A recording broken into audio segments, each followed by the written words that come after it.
Olá! Hoje a gente vai fazer uma análise mais a fundo de Gênesis 16. É aquela história, sabe, de Abrão, Sarai e Agar. Toca em uns temas bem densos, tipo fé, dúvida, costumes da época e, claro, as consequências do que a gente faz. Exato. E para essa conversa, a gente está se baseando em alguns comentários bíblicos que ajudam a desembrulhar o contexto, o texto em si, as implicações, né? Isso. A ideia é tentar entender essa dinâmica humana toda e como Deus interage ali no meio dessa narrativa que é, assim, bem complexa. Bom, vamos lá então. Desempatuatar isso. Para começar, a gente tem Abrão e Sarai. Eles receberam a promessa de ter filhos, uma descendência enorme, mas os anos passam, né? E nada. Pois é, uma espera longa. E aí que a Sarai, já angustiada, imagino, vem com uma ideia. Uma ideia que, para nós hoje, soa bem estranha. Usar a serva egípcia dela, a Agar, para ter um filho com Abrão. É interessante contextualizar isso. Não foi uma ideia que surgiu do vácuo, assim. Na Mesopotâmia antiga, isso tinha respaldo cultural. Ah, é? Sim, tem registros disso, tipo no Código de Hammurabi. Se a esposa não podia ter filhos, ela podia oferecer uma serva para o marido para garantir a descendência. Era uma prática. Aceita? Você aceita? Culturalmente aceito, então. Exato.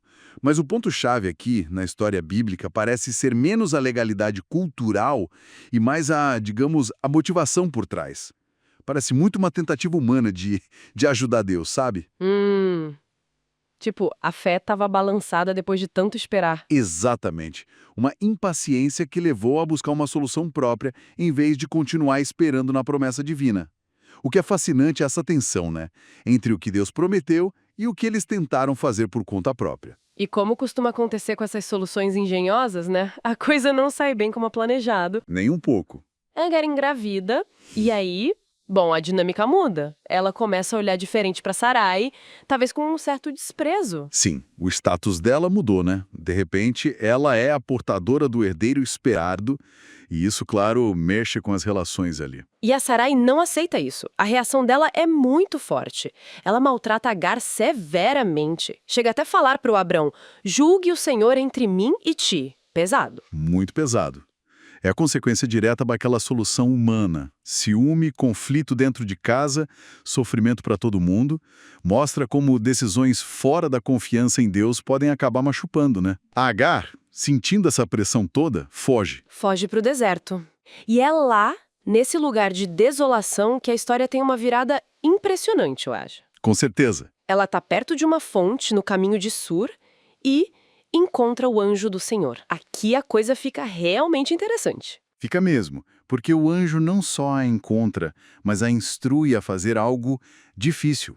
Voltar e se submeter a Sarai. Parece contraintuitivo, né? Fugir do sofrimento para ser mandada de volta para ele? Exato. Mas não é só isso. O anjo também faz promessas para Agar sobre o filho dela, Ismael. Promete que ele vai ter uma descendência enorme. E dá aquela descrição, né? Que ele seria como um jumento selvagem. Isso, uma figura de alguém indomável, livre, talvez um pouco arredio e em conflito. Mas o mais tocante para mim é a resposta da Agar a esse encontro. Qual foi? Ela reconhece Deus ali, de uma forma muito pessoal. Ela diz: Tu és Deus que vê. El Roi. Uau! Deus que vê? No meio da angústia, da fuga, se sentindo talvez usada, descartada, ela percebe que não está sozinha, que Deus a vê. E o lugar ganha até um nome por causa disso: Bir Lahai Roi, poço daquele que vive e me vê. Nossa, isso é muito forte. Essa ideia de ser visto por Deus, mesmo estando meio que à margem da promessa principal feita a Abrão, mostra uma compaixão divina que vai além dos personagens principais, né? Sem dúvida. Alcança quem está sofrendo, quem está na ponta. Deus ouve, Deus vê e estende promessas até para Agar e Ismael que, bom, seriam ancestrais de muitos povos árabes. Ele não era o filho central da aliança com Abrão, mas não ficou desamparado. E enquanto isso acontece com Agar, o que acontece com Abrão e Sarai? Deus simplesmente desiste deles depois dessa tentativa de resolver as coisas do jeito deles? Não, de forma alguma. E isso é outro ponto crucial da história. Apesar dessa falha clara de fé, dessa iniciativa que deu errado, Deus não abandona a promessa original feita a eles. Então a história deles continua. Continua. O plano de Deus para eles seguiria e o filho da promessa ainda viria através de Sarai mais tarde. Isso mostra que a fé humana pode sim vacilar. E como vacila, né? Especialmente diante do que parece impossível aos nossos olhos. É verdade. Esperar anos por um filho na velhice. Pois é, mas a verdadeira fé, a narrativa sugere, transcende o que a gente acha que é possível. E mais importante, a fidelidade de Deus não está condicionada à nossa perfeição. Ele continua fiel mesmo quando a gente falha. Exatamente. Ele segue com seus propósitos.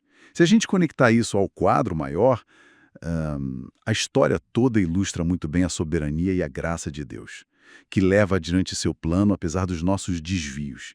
Ismael foi abençoado, Deus como o anjo prometeu, mas o foco da aliança permaneceu onde Deus havia estabelecido. Então, resumindo o que a gente conversou, vimos essa tensão entre a impaciência humana e o tempo de Deus. Isso. As consequências bem amargas de tentar resolver as coisas com base em costumes, mas ignorando a confiança. O que gerou mais conflito. A fuga da Agar, que virou um encontro profundo com Deus, um momento de ser vista. O El Roi, né?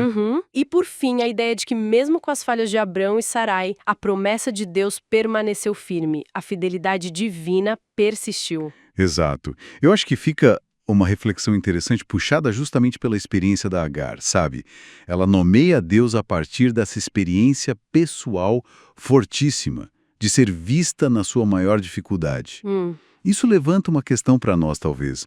Como é que a consciência de que existe uma presença divina atenta às nossas lutas individuais, mesmo quando a gente se sente meio perdido, meio à margem, ou até resultado de planos que deram errado, como essa consciência pode mudar a forma como a gente enfrenta as adversidades e como a gente entende o nosso próprio valor?